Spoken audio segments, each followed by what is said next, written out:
Hello, everybody. If anyone's already watching, let me know if you can hear me and see my screen. Always appreciated. And we're a few minutes early, or a couple minutes early, so we'll get started in a little bit. But also, if you're already watching, you can put in the chat where you're watching from. It's always cool to see where people are watching from, as well as why you're interested maybe in AI observability, what you're working on, if you've done anything with machine learning, whether that's just you're learning right now or if you've already put models in production. Let me know in the chat. Or if you've had any issues with models in production, that's always interesting to hear about as well.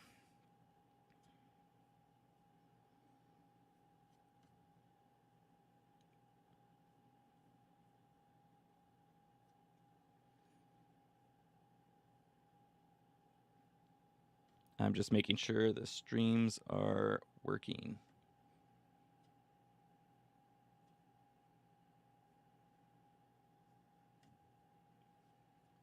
And again, if someone is watching already, let me know in the chat that you can see and hear me.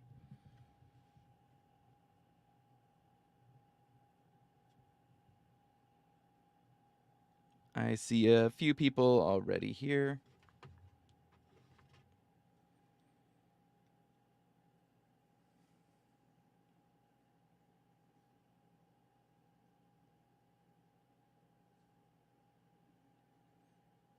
And if you don't want to talk about machine learning in the chat, let me know anything else. If you have any recommendations of anything to watch or anything that happened this week that you thought was interesting or fun.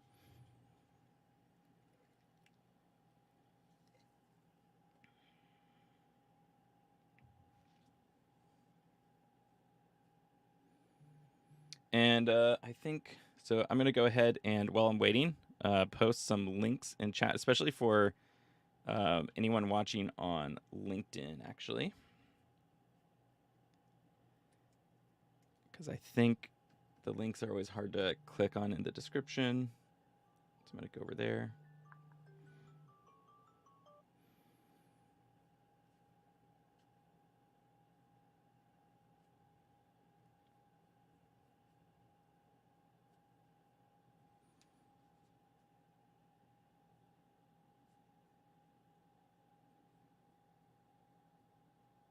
Again, we'll get started in a minute.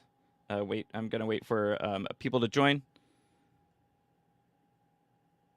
And if you're watching on YouTube right now, all the links to follow along and everything should be in the description. So the main thing you're going to want to do is sign up probably for a YLabs account. Most people probably already have a Google account. So we're going to be using Google Colab today. Most of this is going to be hands-on. So we'll actually be running code and monitoring some data. And we're going to use Google Colab, and then we're going to use an open source library called YLogs, and we're going to use a product called YLabs.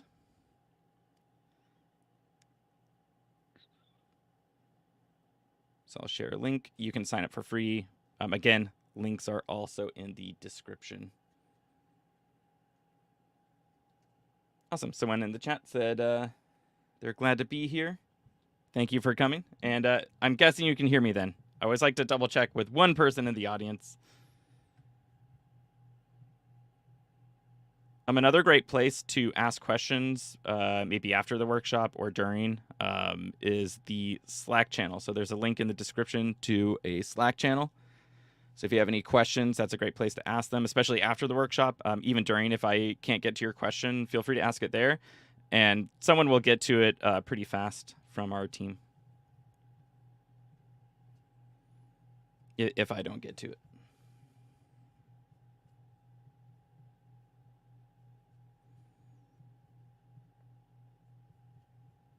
Right. I think I'm going to wait just like another minute or two for people to join in, and then we'll go ahead and get going. But like I said, if you're joining, I see a few more people in here now. Let me know in the chat where you're watching from, if you're, like what you're working with in terms of machine learning or why you're interested in ML monitoring. Someone said they're watching from Morocco. That's awesome. I would love to go visit there. I was supposed to in 2020, but then, everything happened in 2020. Someone said they're watching from YouTube. That is technically very correct. Yes. I'm based in Seattle, so I'm streaming this in Seattle, Washington. And again, we'll get started here in just one more minute, waiting for a few more people to potentially join in.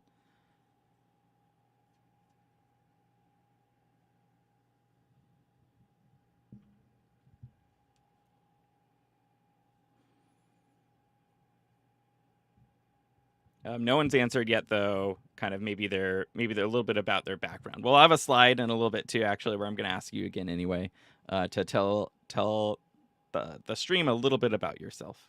But let's go ahead and get going. I'm going to share the presentation.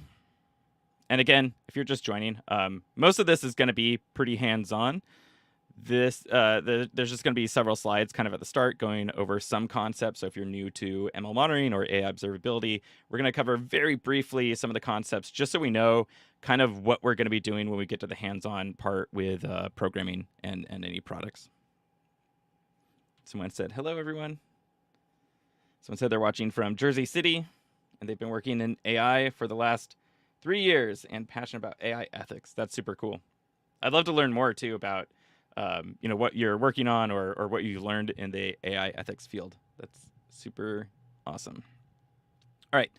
So this is Intro to AI Observability, Monitoring ML Models and Data in Production. Again, just for people joining in, there's going to be some slides here. It won't be too long in the slide section. Then we're going to get more into a hands-on part. I titled this as a workshop, so really is going to be mainly hands-on. If you're watching on YouTube or LinkedIn where we're live streaming, you should be able to find a few links either in the description or in the comments on LinkedIn. The main thing is if you want to follow along is to sign up for a YLabs account, which the link is down below. You sign up for free. There's no card required or anything like that. That's what we're going to be using to monitor the ML models today, as well as a open source library on GitHub. And I'll talk about those in a little bit. Other than that, you just need a Google account because we're going to be using Google Colab to run the code today. So what this workshop is, hopefully it's a very friendly introduction to AI observability, kind of designed with no previous experience expected, but knowing some Python and machine learning could be very helpful because we won't go super deep into training a model today. We will train one, and then we're just going to mainly look at the outputs and data going into it. But if anyone is interested in me doing more of a machine learning workshop a little bit, maybe where we focus a little bit more on the ML part and monitoring, let me know in the comments. It's always cool to get feedback on like what kind of workshops you'd like to see next, so let me know. We're going to cover some high-level concepts and then implement ML monitoring. You can't learn everything in an hour. This is like a pretty short workshop, so parts of this could feel fast-paced or challenging depending on your background. Some of the main thing is, remember, you can keep learning after this. Again, like I mentioned, there's a Slack channel in the description. I recommend joining it so you can ask questions there to me or other industry experts. A little introduction about myself. My name is Sage Elliott. I'm a machine learning and MLOps evangelist at YLabs. YLabs enables AI observability. We do a lot of really cool stuff around detecting ML issues and data issues and make it really easy to find those issues and then hopefully fix them very quickly. We have some really cool features coming out around explainability and bias that you can already use right now, actually. And someone mentioned like doing AI ethics. So there's a lot of cool stuff that we can do in our tools to help look at those types of things. Over the last decade, I've worked in software or hardware, mostly with startups and a few agencies around Seattle. And then I always like to throw in as a random little city in Florida, but it's like a weird how many people sometimes in live streams are from there or have been there. So let me know if you have Melbourne, Florida. And in general, I love making things with technology. And I will also say sometimes I talk very fast during talks, so I'm sorry if I talk a little fast. I can try to slow down if you let me know. About you. So as I mentioned, there's a slide going to be asking you questions. Let me know in the chat. It's always really fun to kind of hear people's backgrounds, where you're watching from, why you're interested in ML monitoring, and introduce yourself in the chat here. But also if you want to do a little bit more of a permanent introduction to more people in the industry, again, there's this Slack channel below, and I'll go, comment on your introduction there as well. So I'm going to give everyone a minute to introduce themselves. It's really cool to hear people's backgrounds usually while doing like a live stream or a workshop, and then kind of, adjusting some of the messaging to maybe the problems that you're encountering.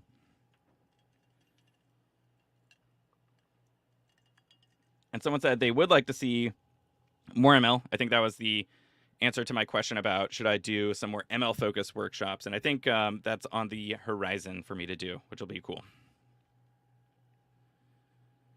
All right, so setup, again, for anyone who just walked in, you'll want a Google account because we're going to be using Google Colab to run code today. And then you just want YLabs free sign up. You can go to ylabs.ai/free, or again, links are in the description. I think I can actually copy this as well. I'll post it in the chat. So this is just the main thing that you need to set up to follow along today, as long as you already have a Google account, which I'm assuming most people do. So what is AI observability? So AI observability is the collection of certain statistics, performance data, and metrics from usually, well, it should be theoretically at least from every part of the ML system. AI observability delivers actual insights to all stakeholders. So this image might be a little small if you're watching on the stream, but basically it's just kind of showing, what AI observability could look like. You have your production environment, so you might be running live inference, batch inference, training and testing your models, storing features, and you want some sort of tool to collect some sort of telemetry from that. And so today we're going to be using a tool called YLogs, like I mentioned, which is an open source library. And then you want to send that telemetry to a system where you can kind of store it over time and monitor for things like data drift, changes in your data over time, or your model predictions over time, to make sure that your models and your data, sometimes they go hand in hand, are performing well. And so you can also like visualize this. So we believe that you should be able to deliver insights to all stakeholders. A lot of times this might be an engineer or data scientist, where when your data drifts, you want to trigger some sort of alert and say, hey, the data changed a lot and no longer really matches maybe the distribution that we trained our model on. So we should go check and see how it's performing, as well as your model predictions, might look interesting, or performance over time might be degrading. And you want to, send maybe an automatic alert so people can go look at that. Why is it important? So we have a saying, bad data happens to good models. You can have a fantastic, amazing machine learning model that works great in all your tests. And then as soon as you put it in production, it might work great for a while, but at some point, chances are very high that the data coming in is going to change. Or there could be some sort of bug in your pipeline that messes up the data as well, and you're no longer getting accurate prediction. So there's several things that can go wrong, or things you want to typically look at for a robust and responsible AI system. One is data quality, and we'll talk a little bit about these in a second, a little bit further. Data drift, model drift, bias in your model or data, and explainability. And a lot of these things, like I mentioned, especially like data quality, can really happen at various stages in your pipeline, not just one area. Data quality. So if you're not careful, poor data quality can cause your pipeline and models to fail in production, or even potentially before production, which is not only undesirable, but also can be very expensive depending on what your model's doing. So some data quality examples, you might have an external change. So this could be like your sensor that is collecting data. You could think of a computer vision use case. A camera is collecting images, and then you're going to stream that back and make a prediction on them. So there could be something like the camera was damaged, or even there could be a schema update to it that you weren't aware of, and now the data looks a little different. Data could be manually entered incorrectly. Like I mentioned, a camera could be moved or pointing in the wrong direction. A light could go out in your manufacturing facility,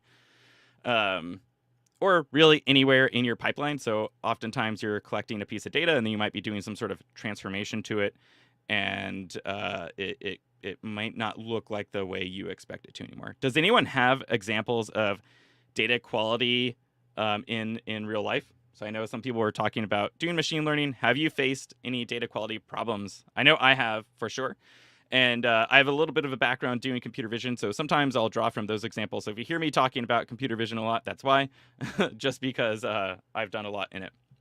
But like I mentioned, cameras could move, or it sounds weird, but you could be in a controlled environment like a manufacturing facility or something, and someone could turn off a light that wasn't supposed to be off, or the light could just go out, and now all of your images or your camera stream is incredibly dark.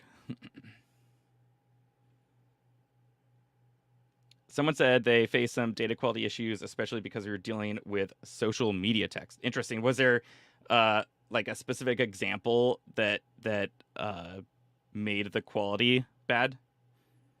Like, were they including characters, or was it a pre-processing thing, or was it that it was social media and people started using or talking differently, and so your data drifted, which we'll talk about next. Data drift. So input data for predictions are no longer as close to the original training. So usually you could think of like, you trained your model, you had a distribution of data, your model's maybe working very well on that data and new data that's close to that distribution. But now we've deployed in the real world and things have changed. So this could be like, again, drawing from a computer vision example, but imagine training a model looking at an animal in the summer and there's green grass behind it, and then now it's winter and there's snow on the ground. So it went from a lot of green pixels to white pixels, and that might really throw off our model. But there's a lot of different type of drift that can happen on almost any type of data. So people could be using your product differently. Recommendations change, or shopping changes for retail, and that can throw off your model. Does anyone have an example of a data drift happening? You could have actually one that I can think of too is like, I think when Alexa first came out, right, it worked really well on like male voices, and this could also be a data quality and bias issue for sure. But right, like they had it out in the world, and then it's like kids are using it.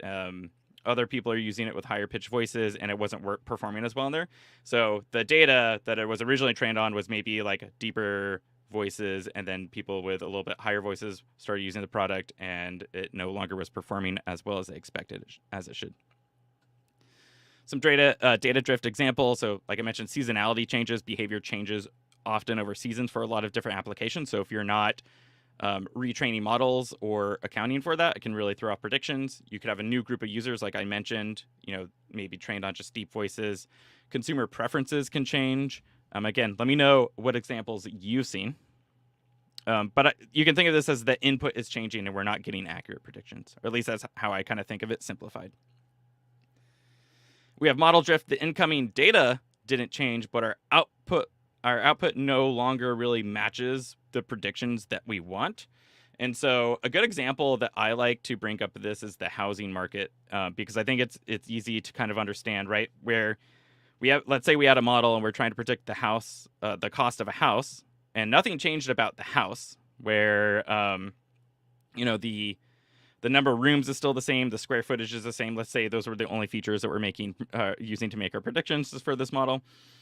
So the data is actually still the same coming in, but our model really no longer matches real world predictions, because let's say we trained this model 10 years ago, housing costs have skyrocketed in 10 years. So it really no longer matches like what we're expecting, and doesn't give us the real world results that we want. So the input isn't changing, but we're not really getting accurate predictions anymore. So typically, right, like this, you would want to relabel that data with the new prices, and then retrain your model, and hopefully you'd get more accurate predictions again. And again, let me know, has anyone experienced model drift with any of their models in production before? And then there's some other areas I mentioned at the beginning.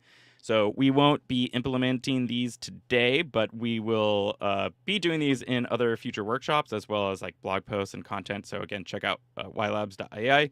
We have a lot of material around AI and ML observability. And I always like to ask, what workshop would you like to see next? So I think I talked about a couple, more ML focused ones. Would you want to see one on model explainability, or detecting bias in your data set and models? I know someone was talking about AI ethics in here. and you've probably touched on this stuff in the past. Which workshop do you think would be great to run next?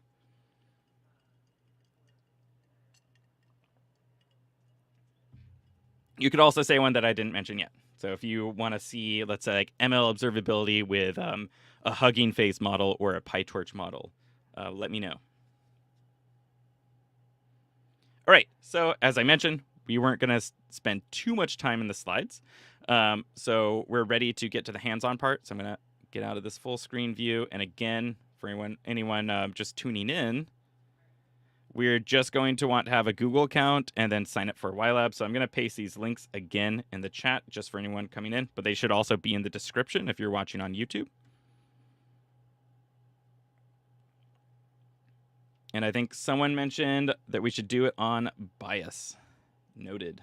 I think that is going to be the next one, actually, because we already have some really cool features around it. So again, I'm going to just paste these in. Give me 1 second.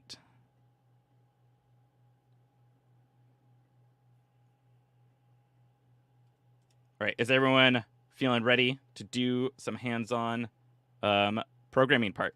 So again, you just want to open up this Google Colab link. And first, before you do that, you'll probably just want to sign up for YLab's free account because we're going to need it pretty quickly.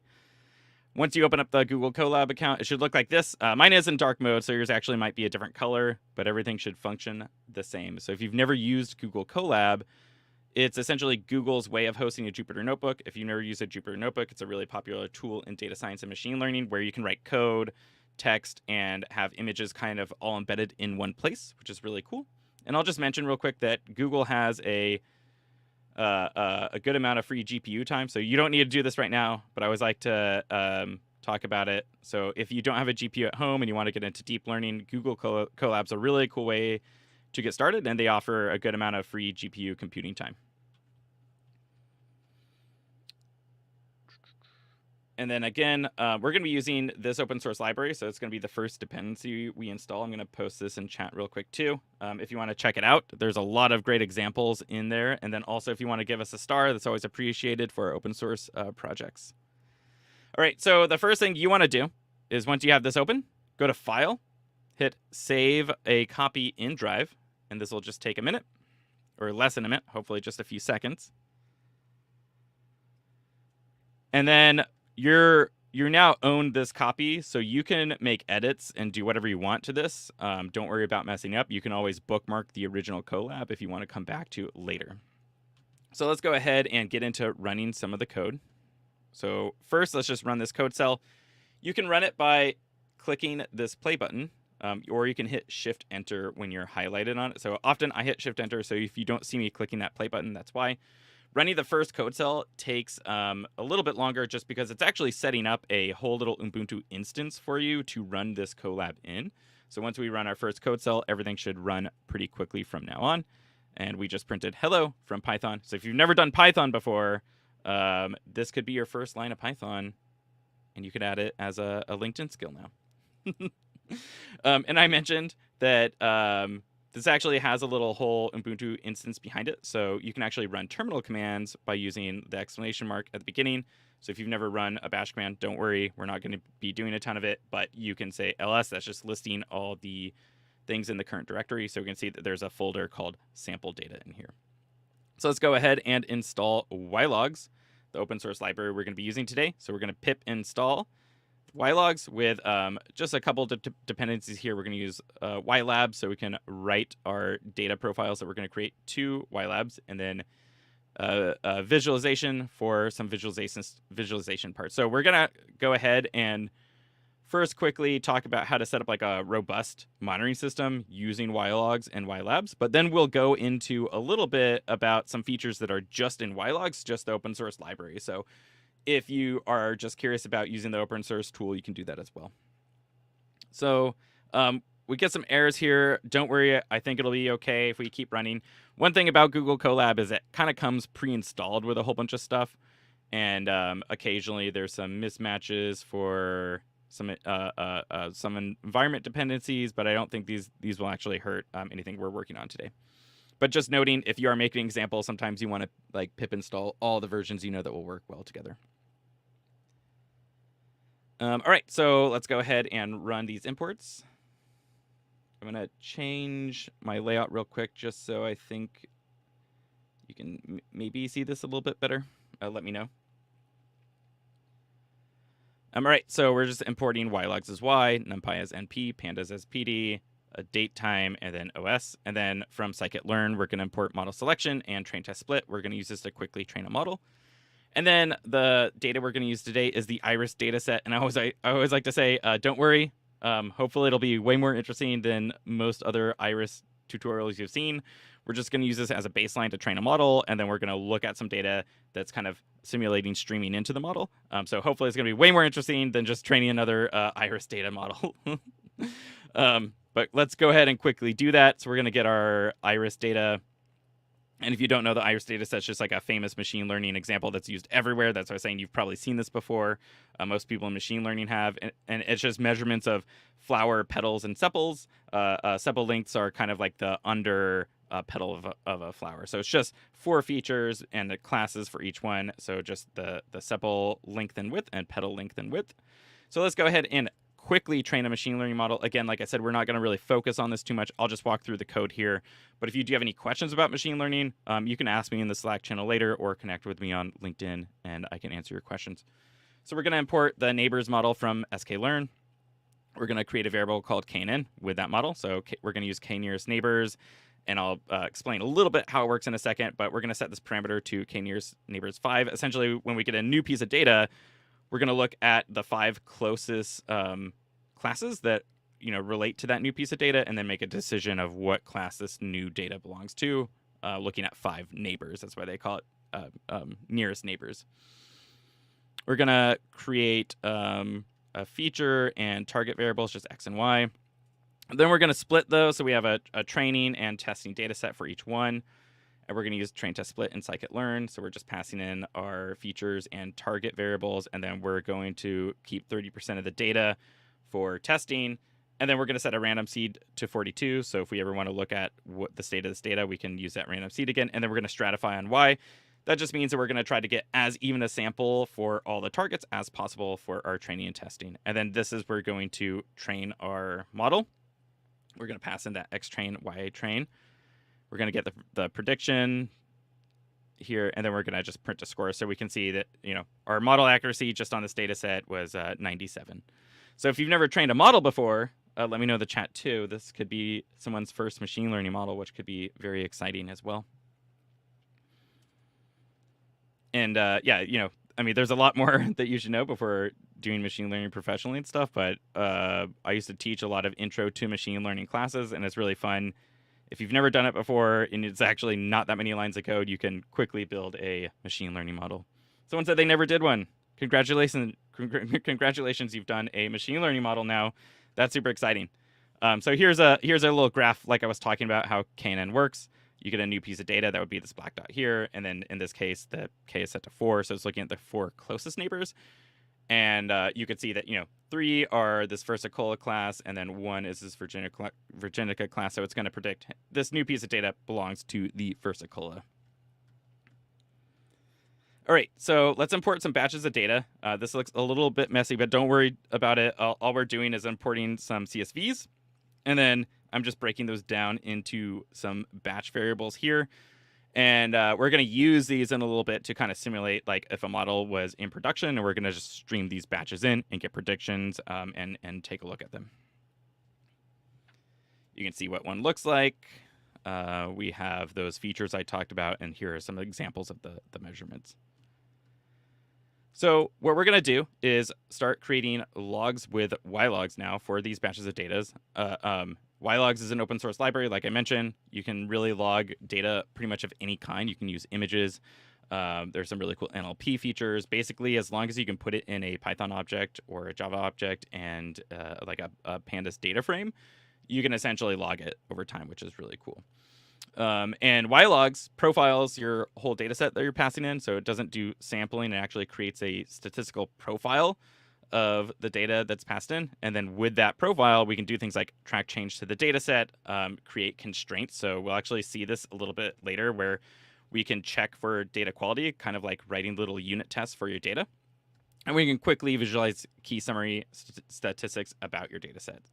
And you can integrate it almost in like any Python instance. And we also have a Java version. And then you can run it with, most of your training frameworks or deployment or kind of anything between, like your orchestrations. And if you don't see something here, or you just have questions about working with an integration, again, let us know in the Slack channel or on social. So the profiles generated are super efficient, they're customizable, and they're mergeable. So like I mentioned, it's kind of really just getting statistics from your profile that you can use to track things like data drift and stuff that we'll see in a minute. And they're mergeable, so you can actually use them in distributed computing as well. So if you are using something like Spark, you can have your different partitions and then actually create profiles in those different partitions and then merge them together. And so what's really cool too is you can create these profiles in just multiple parts of your data pipeline or ML pipeline and kind of see what's going on in different layers. And how you create a profile is incredibly easy. So you just import ylogs. In this case, we were using a Panda CSV. And then we're just going to say y.log to your data frame that you created from that CSV. And now you have a profile that you can do a lot of cool stuff with. And so let's actually go ahead and run the code and see what's going on. So I'm quickly going to update a setting in Pandas just so we can see all the columns, because by default, it'll only show a few. And so we can see this is what a profile looks like. We had passed in a data set. This is one of the batches that we created earlier from our CSV. And then we're creating a view, and then we're looking at it in Pandas. And so you can see kind of all the statistics that are captured here. So you can use it on discrete and non-discrete data. Here we have a cardinality estimate. So it's actually saying we think there's around 300 unique values in this data set, or rows.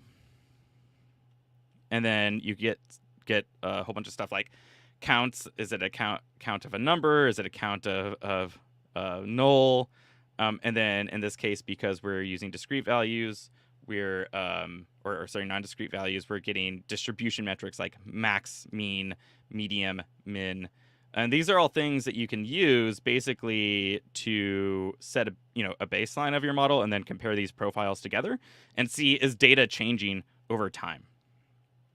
So you can look more at this, as well as I link here to some really good examples. So again, go to the GitHub and go ahead and give us a star.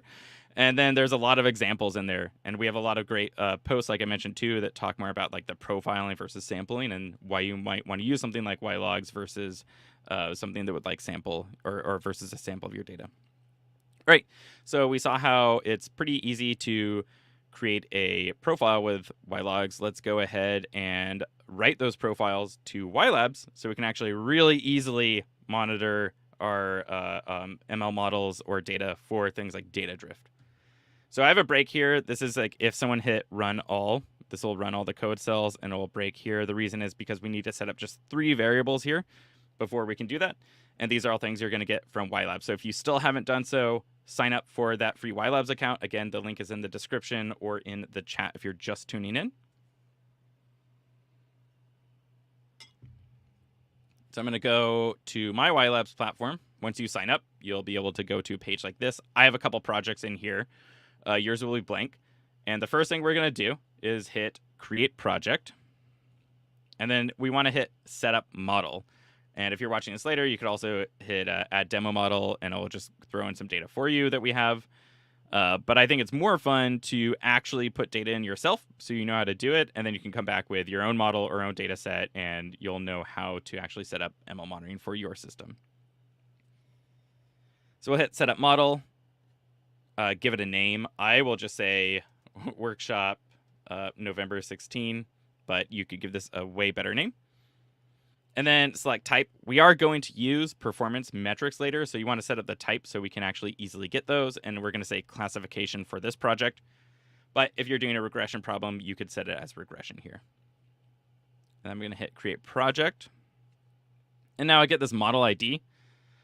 Yours will probably be 1 minus 47. That's how many different models I've made in this environment so far. So I'm going to take that value and go back to my Colab notebook. paste it in this bottom one here, dataset ID, and make sure there's no spaces or anything that came over with your copy and paste.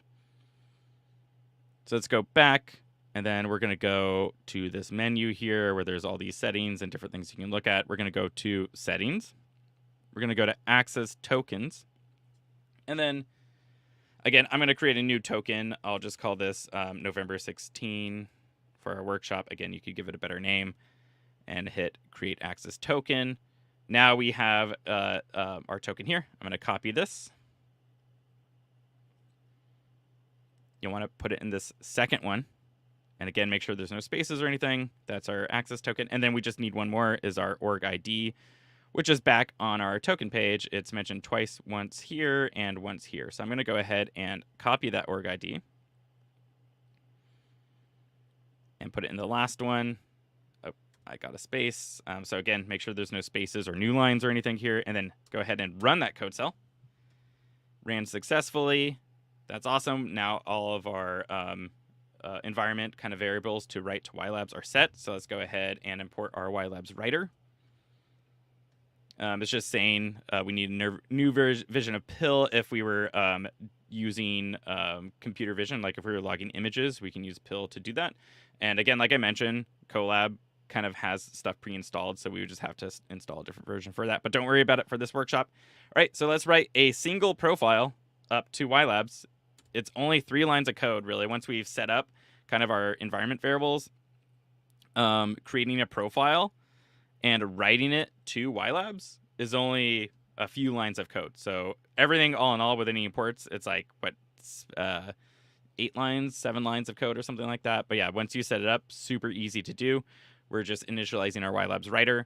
We're creating a profile like we saw before. That's like we were looking at the data frame version, but it contains all those statistics from that data set that we passed in. And then we're writing that file to ylabs here. So if we go back to the ylabs platform, let's go back home. And here's my November 16. I could click here. I like to often just click into this profile lineage link. This will take me directly to the dates that the profiles have been uploaded to. Now, we only have one data point here, so I can click in this feature, though, real quick. And we'll see that we have our data is logged. It's giving us the min, the max, the median, basically all those statistics that we were looking at in the data frame before. So now we can log these over time and see, is this data changing a lot? And if so, we can set up an alert, which we'll see in a second. So let's go back to the Colab notebook. Since for this workshop, we want to kind of backfill some of the dates, we can do this. So we're going to write profiles again. Go ahead and run this code cell. But what we're doing is we're saying for data frame in that data frame list that we created when I imported all those CSVs.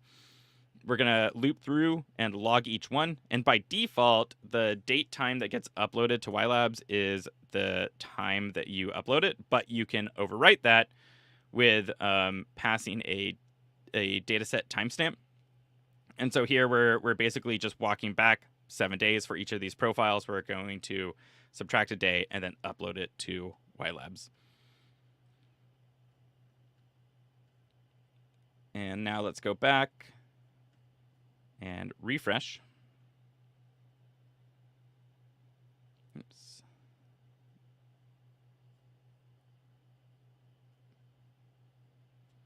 Might take a second.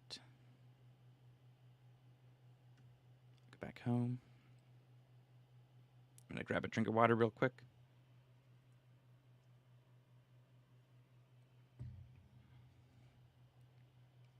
All right, so we can also even see in this little lineage tab, then instead of just saying November 16th now, it actually says the profile lineage is from November 9th to 16th. So we walked back to the 9th. And so again, I'm going to click on that. Oh, that's why it wasn't showing up, because I had clicked in the lineage tab and it was only showing today's date. So let's go ahead and click on this again.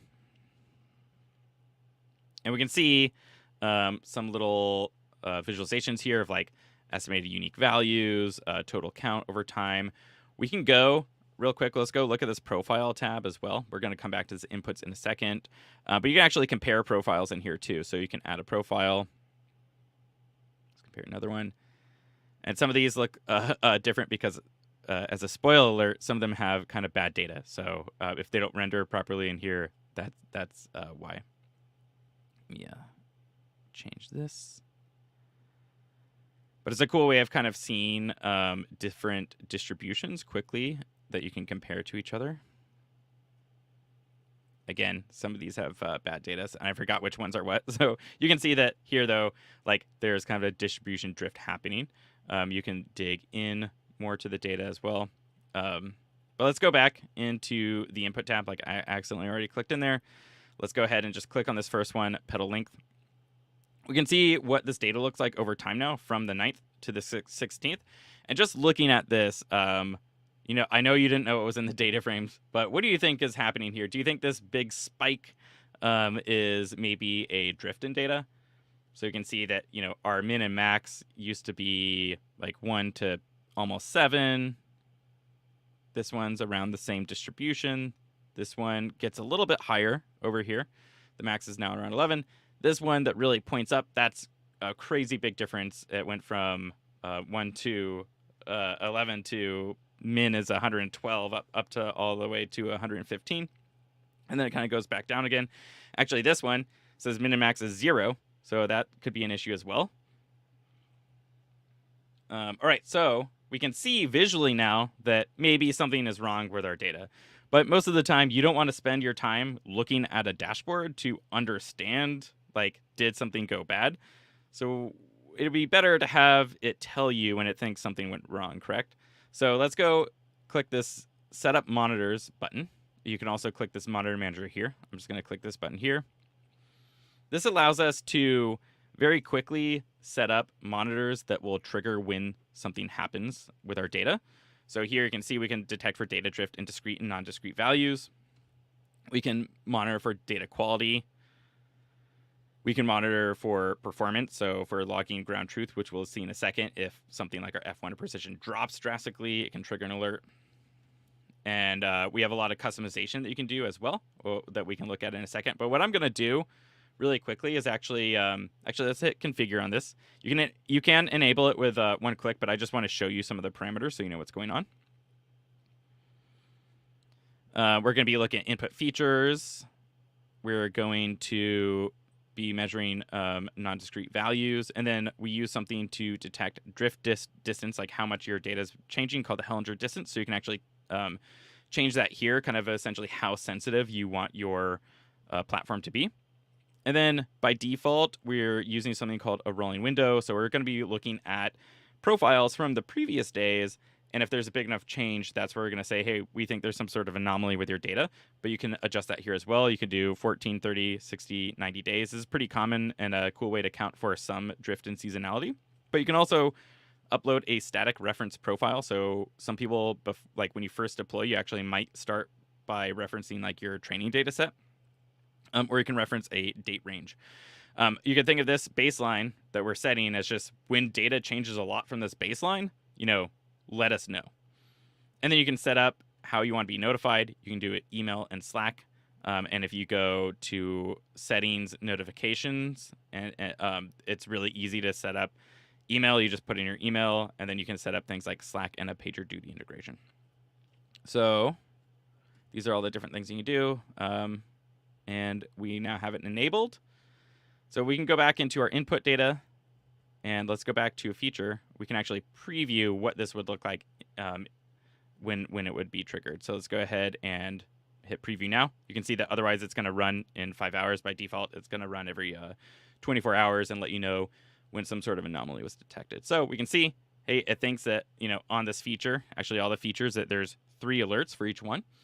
And just like I was saying, like we looked at this manually before, and we were kind of guessing that, you know, there's probably going to be some issues here because the distribution changed quite a bit. Again, you could look at like the min max here. The min went from 1 and 6 to 11 and 5. So that's a pretty big jump in values.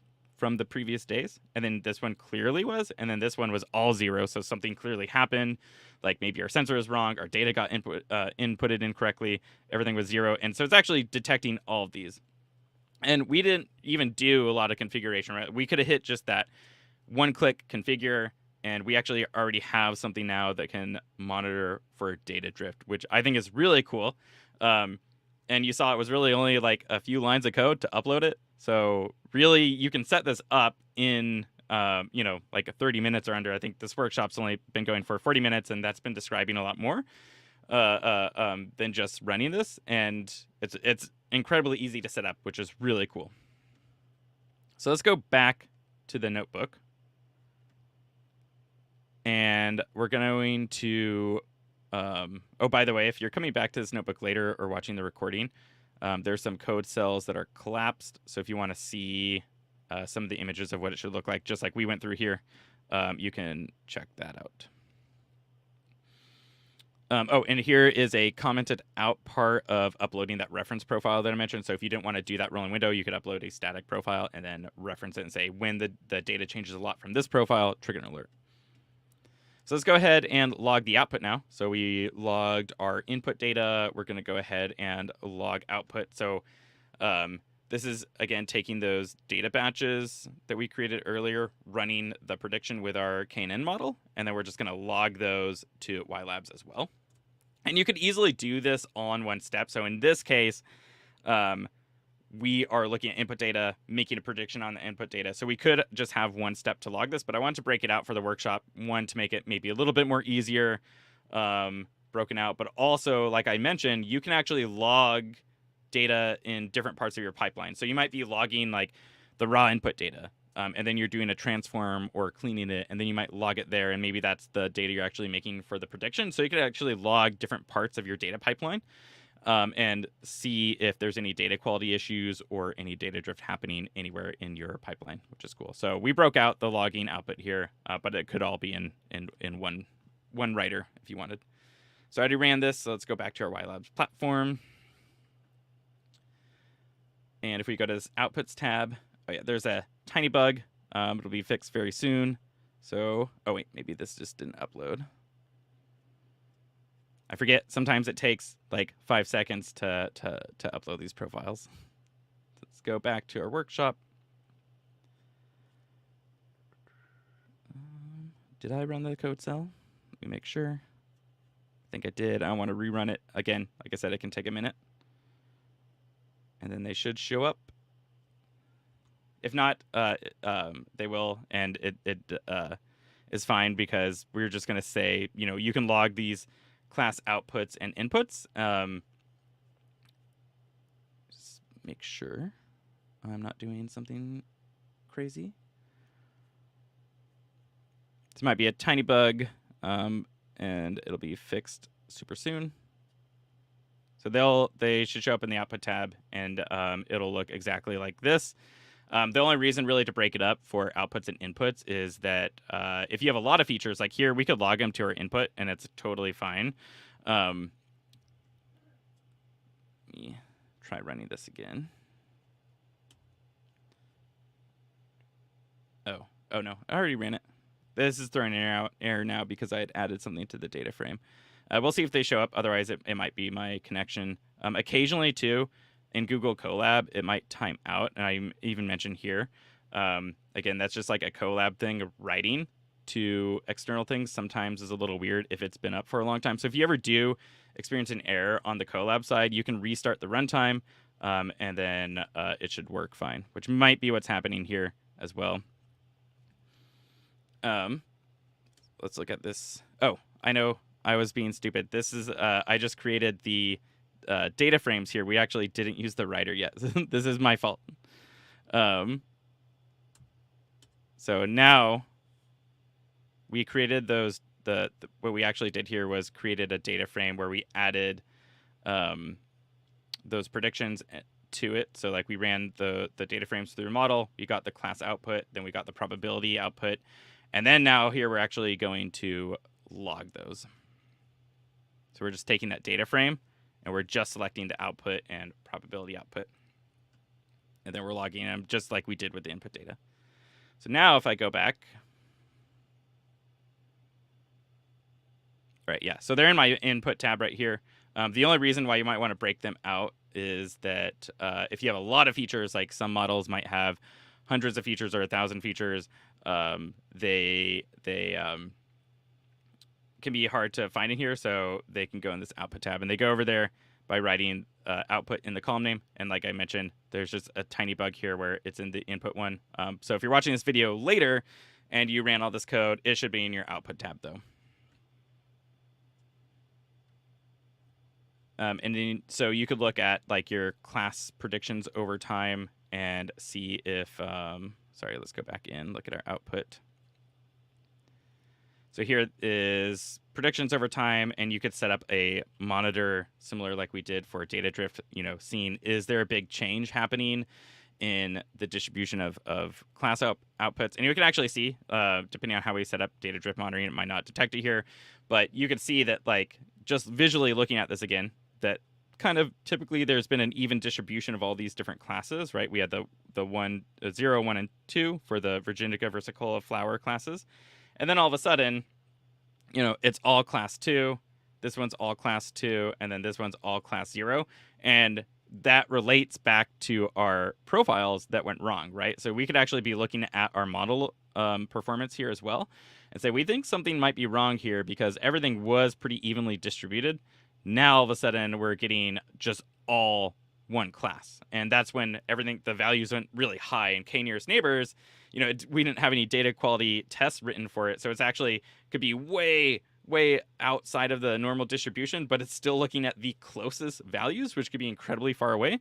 And that's still making predictions on them. And so we could kind of guess, okay, these are really high values. We're getting some weird results here. And this one was all zeros. So again, similar. There's no test here. Like our flower measurement should always be above 0. But in this case, they were still having predictions written, and it predicted all 0, or all class 0. So let's go back to the notebook real quick. We've written data up for data drift, and we've written model outputs for predictions. And that's two of the really important things for monitoring your data pipeline or your ML model pipeline. Just one other thing, we're going to log performance. So we can use ground truth data, get performance metrics like accuracy or F1 score. And real quick, just noting, we saw these like loops back here. This is backfilling that data. But like we saw before, it's really only 3 lines for writing your data up. So a lot of times if you're making real-time predictions, you can just use something like this 3 lines of code and write your data up. So let's go ahead and log performance. So we now have these data frames with the feature measurements, and then we have our predicted class output and then our predicted probability output here. Let's go ahead and add ground truth onto some of those data frames. So just when I imported those in that cell with the CSV and GitHub links, some of those had ground truth data in there. So now we have our feature length, our predicted class output, probability output, and then ground truth. So this is saying we know this was actually a 0, not a 1.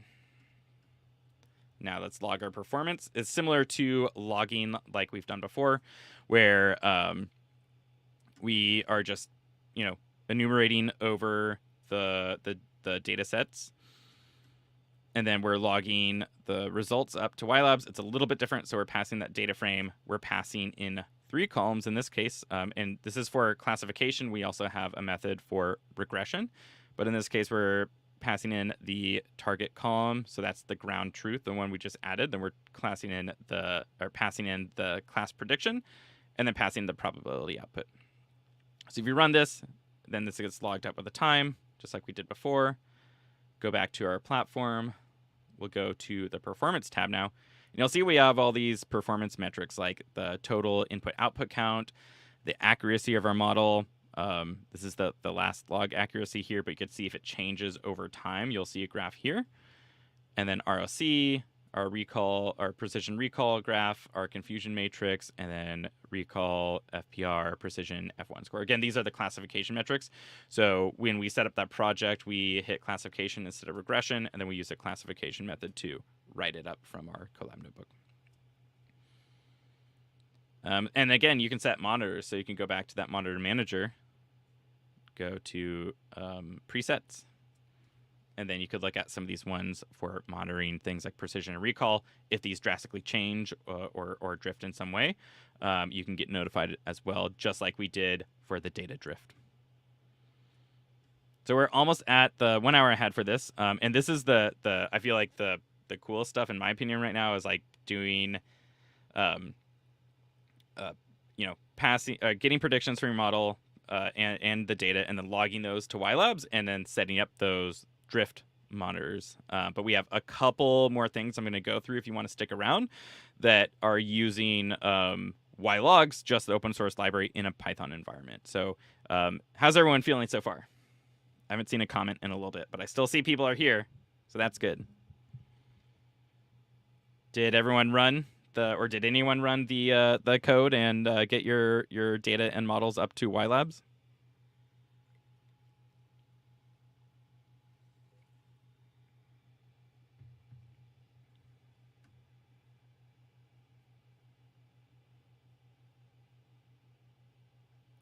I think I just saw a message.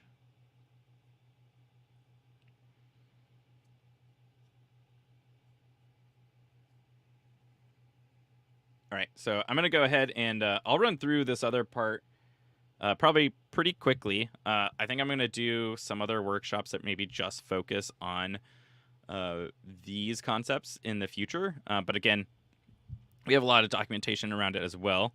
So we're going to quickly go ahead and set up data quality validation with YLogs and use that to look at our data. So I mentioned, right, like we are still running predictions on the zeros, which is fine. We'll catch that in YLabs later. But if we wanted to, we could use something like constraints in YLogs, which again is kind of like writing a unit test for your data to make sure that it's looking the way it should, but also maybe that the values are falling in the range you expect. So we saw that there was those zero values or there's very high values, and we could actually write a little unit test with just YLogs to catch that and trigger an alert in our environment if we wanted to as well. So let's go ahead, and we're just going to create a whole bunch of profiles with those data batches that we imported earlier, and this is just to make it really easy so we don't have to create profiles each time. Again, we can look at one of these, and we'll just see this contains those summary statistics about our data set that we passed in. So it's like the min, the max, the mean, much more than that, like the cardinality and all these distributions that we can look at. So let's go ahead, and again, I'm going to go fast here. So if you have any questions about this in the future, let me know in the Slack channel or on LinkedIn, and keep an eye out for some more content around this. Actually, I have a blog post that I wrote not too long ago, kind of walking through more in depth on this. So let's go ahead and import constraints and some other things we'll need to build them from YLogs. And then we're going to initialize the builder. And then this is like one simple constraint that we're going to build here, where we're really just, let me go ahead and run this, and then we'll break this down. So we're going to create a constraint. We're going to add it to our builder. We're going to have it a metric constraint, and this name value can be anything we want. This is a string that you can just type in. I like to add it basically saying what that constraint is looking. So this is more like kind of like documentation for you when you run it.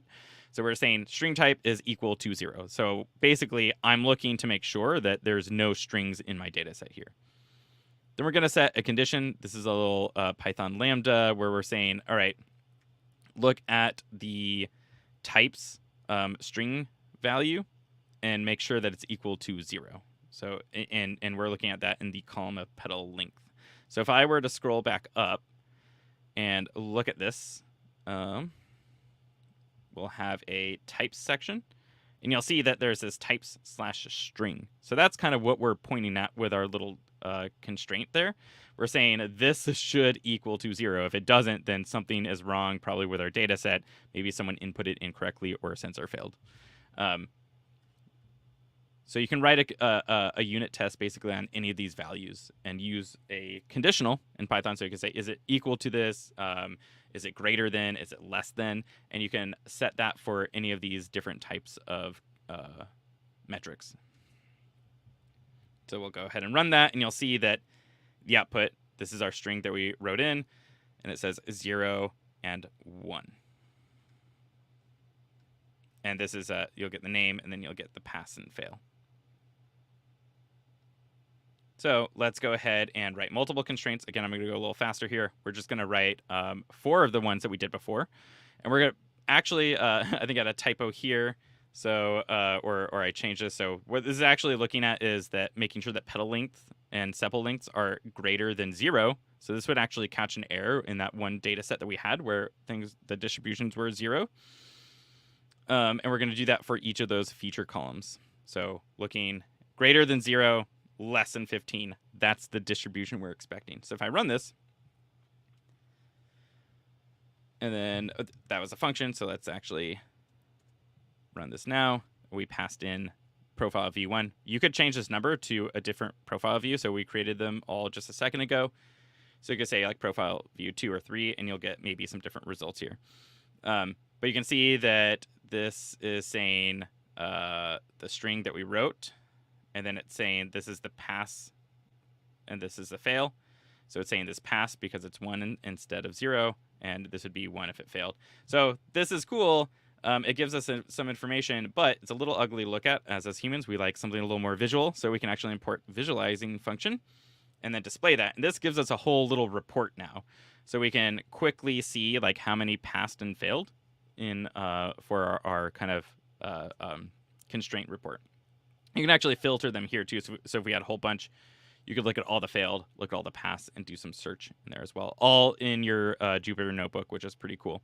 And then, of course, you're not always running code in your Jupyter Notebook, and you might actually want to use this in production. So a little bit easier thing that you probably want to do here is use this constraints validation method, where it's just saying basically, do all of them pass, or is there a failure in there? And so in this case, they all passed, and we're getting true. So we can actually set up these constraints before we maybe use the data set to make a prediction on our model. We could run constraints, and then if it's true in this case, it passed, everything's actually within those parameters that we expect, then maybe we make a prediction.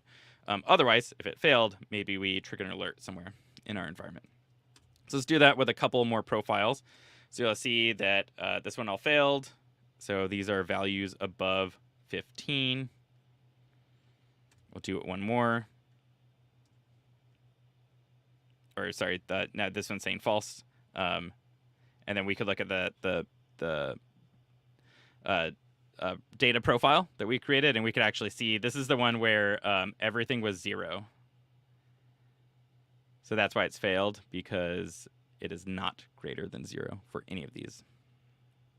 So that's just like a real quick introduction to some of the constraint kind of data unit tests that you can do in YLogs, which is really cool. There's way more to learn about. Again, links to that is here, or go check out GitHub. And then real quick, let's do one more thing. We're going to look at some data distribution visualization. So kind of visualizing data drift. So again, I'm going to go a little fast here. We're going to import notebook profile visualizer. We'll look at the summary. We're basically passing in 2 profiles here. So again, feel free to change these numbers in your notebook and see how things look different. We're comparing profile 1 to profile 2. So this gives us some summary statistics about both those profiles. But let's go ahead and look at a drift report. So this is, I think, really cool to look at. You can kind of see, all right, like how similar do these distributions look? And how similar is the p-value? And we'll see what this looks like in a second. So let's actually drill down a little bit. So the closer these values are, the more similar the distribution is in the data sets that you're comparing. So here we're comparing 2 of them, and we see, cool, these are like actually pretty high numbers. Like 1 would mean that they 100% overlap and are exactly the same. So you can see that we get pretty close in some of these scenarios. So if we drill down a little bit further in this visualization, this is looking at one single feature, and we can see that the distribution between these features of those 2 profiles are very similar. So you have the blue and the orange. Each of those are different profiles, and you can see that they're actually overlapping a lot. And if you look at the petal width or petal length, you'll see, again, overlapping a lot. So let's compare a different profile to it. And as you guessed, this one's going to look a little bit different. We can see that these values are 0 or near 0 a lot of times, so that means there's hardly any overlap going on. And if we go drill down, visualize them just like we did up above, you'll see that these actually don't overlap at all. Maybe they're they're pretty far apart. They're not as far apart as the one that would be like 100. That'd be a huge space in between of them. You can see that none of these distributions actually fall exactly in the same place. So that's why we have that such a low value there. So that's just like a little bit of what you can do just with the open source project as well, ylogs. So check that out. Again, there's blog posts, a lot of documentation that you can look at here as well. So, in quick conclusion, we've covered a lot in a short amount of time. I hope that you learned something new and useful. Again, let me know in the chat. I still see people there. And someone said they liked it. It seems really convenient. That's awesome. Glad to hear. I would also love to hear if you're working on something that you think can actually use this. Let me know, either here or if you want to message me in Slack or LinkedIn. I always love hearing about use cases that maybe you're not monitoring and this actually seems really useful. So what's next? You can join our Slack, like I mentioned several times. Give our open source project a star.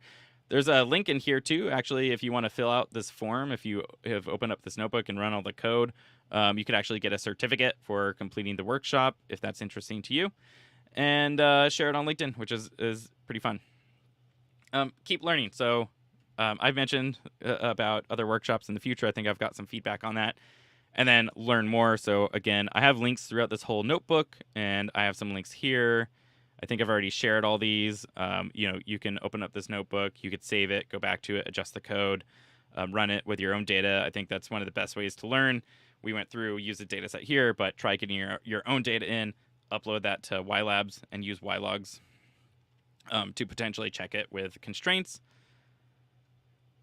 Yeah. So let me know. I'm going to wrap up the stream in a little bit, but if you're still watching and you have any questions, let me know here. Otherwise, you can find me in the Slack channel or LinkedIn if you want to ask those questions later. But yeah, let me know if you found this useful. Did anyone find this interesting? There are some people who hadn't done machine learning before. There's a few people that maybe hadn't done monitoring, but they say it sounds very useful. Let me know. Someone said very useful. Glad to hear it.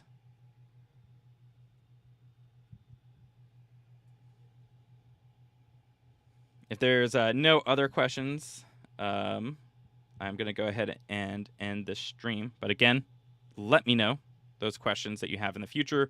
Or if you're watching this recording later, join the Slack channel or find me on LinkedIn if you have any questions, and always happy to answer them. Otherwise, I'll wait one more minute to see if there's any other questions.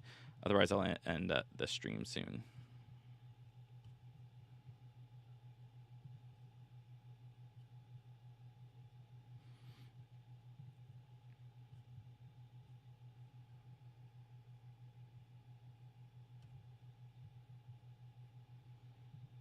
Well, I'm going to go ahead and end the stream. You all have a wonderful rest of your day, and hopefully I'll talk to some of you in the future.